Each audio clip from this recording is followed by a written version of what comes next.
All right, welcome everyone. Today we're taking a deep dive into the work of Maxwell Maltz. Oh, Maltz is fascinating. He is, specifically his book Psycho-Cybernetics. Right. Have you got the book there with you? I've got excerpts, yeah, and the original index too. So much to dig into. There is. Our mission today, if you will, is to figure out how this whole subconscious mind thing and self-image, how that's really shaping our lives. And maybe more importantly, how we can use that knowledge to make some changes, some good changes. Absolutely. We're going to uncover some pretty wild stuff. Oh, yeah. Like using mental rehearsal, like actually training your mind for success. Interesting. And why willpower sometimes just doesn't cut it. Yeah, that's a big one. When it comes to self-image. It is. You think you can just force it, but It doesn't quite work that way. not quite. We'll also get into Maltz's success instinct. Oh, I love that. And how to break free from those negative beliefs. The things that hold us back. Yeah, exactly. You know, what's so interesting about Maltz is that he started as a plastic surgeon. Really? Yeah. And he noticed this pattern. Yeah. Changing people's appearance often led to huge personality shifts. Whoa. Like something deeper was happening. And not just skin deep. No, not at all. So he started exploring this idea of self-image Right. And that's what he says is the key. to a better life. Yeah, to living a better life. He even says, like, our actions, feelings, even our abilities, Yeah. they're all lined up with this self-image. So it's not just how we see ourselves. Right. It's how we live our lives. It dictates everything. It's almost like we're all living out a prophecy. Based on that image. Based on that image. This is one example Maltz gives, really powerful. Okay. It's about this young boy who was bullied his whole life because of his large ears. Oh. He felt like a total failure, withdrew from everyone. Oh, that's awful. People even labeled him like a moron. Whoa. But then he had surgery to correct his ears. Okay. And his entire demeanor changed. Really? Became outgoing, successful. Killed just like that. Well, it wasn't instant, but But the change was remarkable. Remarkable. So is Maltz saying that even if our self-image is negative, Yeah, it still controls us? exactly. If you see yourself as a failure, you'll find ways to fail subconsciously. But see yourself as successful, you're more likely to. act in ways that lead to success Exactly. It all comes down to recognizing that power of the self-image of the self-image and how to reshape it. to support our goals. You got it. Okay, so how do we do that? Does that bring us to To what? this success mechanism Maltz talks about? Oh, yeah, the success mechanism. He says it's like this inner drive we all have. Like pushing us toward happiness and health and all that. It is. And he says it works with, get this, the creative mechanism, Okay, which operates a lot like, you ready for this? I'm ready. A servo mechanism. Okay, hold on. Break that down for me a bit. How does what is it, like a guided missile? It's like a guided missile, yeah, always adjusting Okay. to hit the target. How does that connect to, me trying to grow as a person? Think of it like this. Automatic guidance. Towards a goal. Yes. In engineering, these servo mechanisms, they use feedback to control what they do. Okay. Constantly comparing where they are to where they want to be, Right. making adjustments to get there. So Maltz is saying our minds work kind of the same way. Exactly. We have the success mechanism built in That's always working towards well-being. towards well-being, yes. And the key is setting the right target. So our mind is like the guidance system, That's a great way to put it. setting the destination for the success mechanism to reach. You got it. And this is where it gets really interesting. Yeah, tell me more. Maltz says we can change the direction of our lives by changing our thoughts, our beliefs. Interesting. Think about animal instincts. Okay. They can't choose their goals, right? Hardwired for survival and all that? Exactly. But humans, Yeah. we can set our own goals. We can direct that success mechanism. Okay, so we've got the self-image influencing us Yes. and the success mechanism working in the background. Right. But how do we connect the two? How do we make that self-image work for us? Ah, that's where imagination practice comes in. Imagination practice. Yeah, Maltz says we can use mental pictures Okay. to rehearse new traits, behaviors, all of that. Like visualize it. Exactly. He says, set aside 30 minutes a day. Wow, that's a commitment. It is, but it's worth it. So I'd imagine myself like, let's say I want to be more confident socially. Yeah. I picture myself walking into a party totally at ease. Yes. talking to new people, feeling great. But it's not just seeing it, right? Right. It's about feeling it, too. The emotion. The emotions. You got to create a virtual reality experience. For your nervous system. For your nervous system. Training it to respond in new ways. So Maltz is saying our nervous system can't tell the difference. It treats these vivid visualizations as real. Wow, that's wild. But what about those really deep-seated negative beliefs? The ones that tell us we're not good enough? Yeah, not smart enough, not worthy. Can we just imagine those away? That's what I'm wondering. Well, Maltz acknowledges we can get hypnotized by these beliefs. Hypnotized? Even if they're not true. He tells this story about a businessman who was convinced he couldn't be a good public speaker. Why? Simply because he didn't look the part. Oh, wow. It's like this hypnosis is rooted in past experiences. Yeah, maybe even from childhood. Exactly. And Maltz highlights how crucial physical relaxation is. To break free. To break free. When we're relaxed, we can access our subconscious more easily. So it's not just about willpower then? Not just willpower, no. You can't force it if your subconscious is fighting you. Makes sense. Maltz even mentions Coué's law of reversed effort. What's that? Basically, when willpower and imagination clash, yeah, imagination wins every time. So trying to muscle through with willpower often backfires. Because those beliefs haven't changed. So how do we actually tackle those beliefs then? Maltz suggests asking yourself some key questions. Like, is there any evidence for this belief? Well, or would I believe this about someone else? It's like becoming a detective of your own mind. Exactly. You expose the hypnosis and choose to dehypnotize yourself. Become aware of the thought pattern. And then work to replace them with better ones, more positive. Okay, that makes sense. But what about emotional baggage? Past hurts. Oh, those can be just as limiting, yeah. Maltz calls them emotional scars. Right. He compares forgiveness to a scalpel. A scalpel. Yeah, removing the pus from old wounds to let them heal. Okay, that's a powerful image. It is.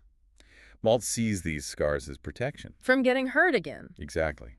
Like calluses on our psyche. But don't they become barriers too? They can, to connection, to happiness. He gives the example of juvenile delinquents, right? Yes. They push away support because they're terrified of being hurt again. So they build up walls. Walls, exactly. But it isolates them. Mm-hmm. Makes sense. So forgiveness becomes the way to release that protection. When it's not serving us anymore. Right. It involves acknowledging the hurt. Letting go of anger. Letting go. Allowing yourself to heal. But genuine forgiveness? Yeah. Doesn't that mean seeing the past hurt as, like, undesirable? It does. Something to be released completely. Maltz compares it to getting rid of a gangrenous arm. Oh, wow. You wouldn't want to hold on to any of that. No, you wouldn't. It's not condoning what happened. But it's about freeing yourself. Yes, from the negative emotions. That tie you to the past. Exactly. So we've covered so much already. Self-image, the success mechanism. Imagination practice. The negative beliefs, forgiveness. Wow, it's a lot. What other insights does Maltz have for us? Well, let's see. Maltz talks about this idea of disinhibition. It's about, like, unleashing our natural abilities. Okay. The ones that get stifled by, you know, too much caution, too much worry. So, like, letting go of that need to be perfect. Exactly. Express yourself more freely. It's like that saying, dance like nobody's watching. Yes. Get out of your head. Let those talents flow. But isn't there a balance? Sometimes being careful is good. Of course. Maltz uses this great example. Oh, yes. Threading a needle. Okay. If you're too focused on doing it perfectly, you're more likely to mess up. Makes sense. Same with any skill, really. When we're so worried about messing up. We tense up. We get inhibited. Which actually makes us perform worse. Exactly. It's not about being reckless. Right. It's finding that sweet spot. Focused, but not, like, self-conscious. Yes. That's what he means by practicing disinhibition. So, less worried about what others think. Less worried about that, more focused on being you. Authentically. Yeah, authentically. It might feel weird. Society pushes us to conform. Yeah, to be perfect. But Maltz says true success, true happiness, it comes from individuality. Individuality, letting your own talents out. This makes me think about times I've held back from stuff because I was afraid of what people would think. Ah, that's where self-consciousness comes in. Right, like I was letting their judgments control me. Maltz describes it as being overly aware of other people's perceptions. Like you're constantly watching yourself through their eyes. Yeah, and that leads to anxiety, to holding back. So how do we break free from that? Practice. Just like any other skill. Okay. Start with small risks. Step outside your comfort zone. But in safe environments, right? Of course. As you experience that freedom, those positive results, The confidence grows. it does, and the self-consciousness fades. This all ties back to relaxation, right? Something we talked about earlier. It does. Maltz calls it nature's own tranquilizer.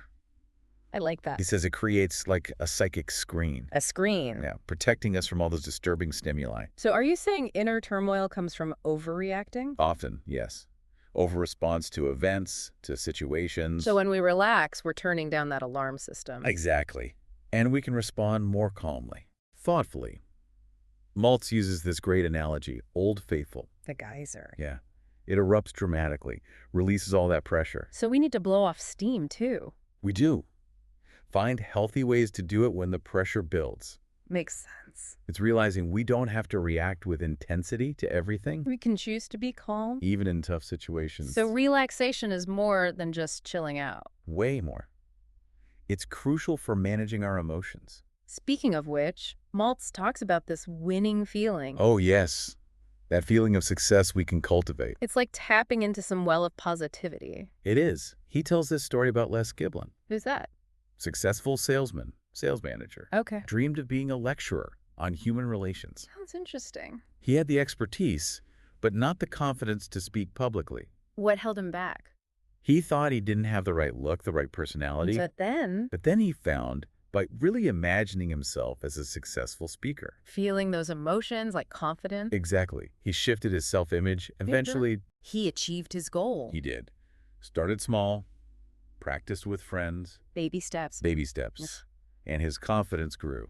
So that shows feelings really do follow imagery. They do. By focusing on positive memories, visualizations, We can change our emotional state. we can create that winning feeling. It's like a highlight reel of our victories. Yes. Reminding ourselves what we're capable of. Maltz says to play back past successes, even small ones. Right, to trigger those feelings. Is that kind of like the imagination practice, both using visualization? They are similar, yeah. But imagination practice is about future successes. To reprogram our responses. Right, while playing back is about those positive emotions. Reinforcing what we can do. Exactly. Both tap into the subconscious, just in slightly different ways. So we're training our nervous system either way. We are, to respond in ways that support our goals. Whether it's future success or past triumphs. Exactly. It's like creating a positive feedback loop Thoughts, feelings, actions, all lined up. toward what we want. This is all so empowering. But is it really that simple? Can we just change our lives by changing our thoughts? That's the big question, isn't it? That is the question, isn't it? Maltz, he really believed we have way more control over our lives Then we think. than we think. He saw Psycho-Cybernetics as this lifelong journey. Of self-discovery. Yes, it's about realizing we're not just victims Of circumstance. or our past. We can choose our thoughts, our beliefs. And by doing that, We shape our destiny. it's about being the steersman of our lives, right? Like cybernetics implies. Exactly, navigating towards what matters to us. This self-discovery, it's not a one-time thing though, is it? No, it's ongoing. Always growing, always evolving. Exactly.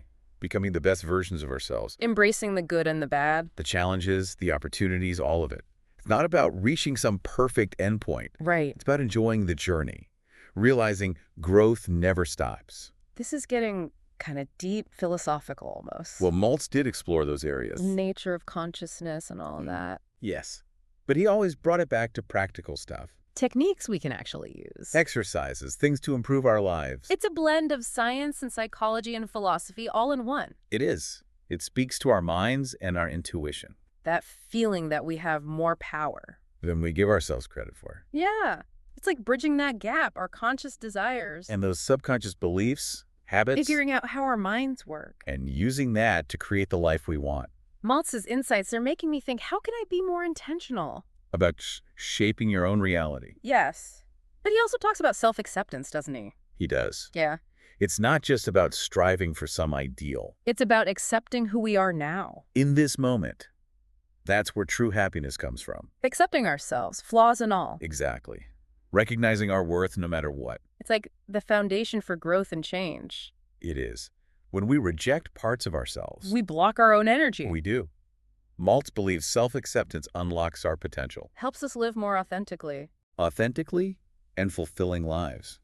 It's not about denying our flaws. More like acknowledging them, but with compassion. With compassion, with understanding, they're part of what makes us unique. Part of being human. Exactly.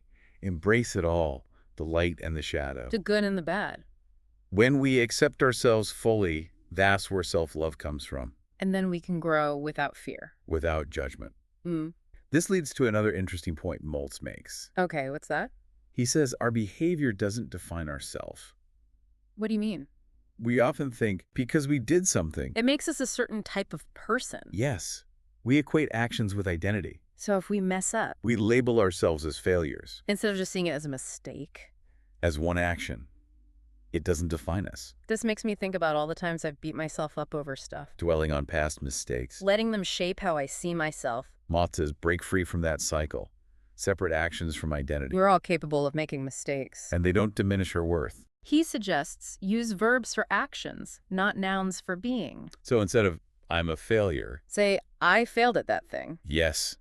Subtle shift, but powerful. It's taking responsibility, but not letting it define you. It's that growth mindset we're always works in progress. Every experience, even the failures. Or opportunities to learn and grow. This connects back to the subconscious mind. Maltz talked about that a lot. He did. He said it's so receptive to suggestion. So by choosing our thoughts, our beliefs, we can reprogram it for success. So it's not denying the past. No. It's about focusing on what we learned. On the growth that came from it. Rewriting the story, focusing on resilience, on possibility. Exactly. We're not just the sum of our past, we're the authors of our story. We get to choose the direction. And create a narrative that empowers us. To become the best versions of ourselves. You got it. This deep dive into psycho-cybernetics has been amazing. It has. We've explored the subconscious mind, self-image, all these techniques for change. Practical tools. I hope everyone listening feels inspired. To apply these ideas. To make positive changes. Remember, it's not about being perfect. It's about the journey. Self-discovery, growth. Recognizing your own worth. And letting your talent shine. Think about a time you felt truly successful. Tap into those feelings. How would your life change if you started practicing a new, more confident you in your mind? Keep those questions in mind, and until next time, happy diving.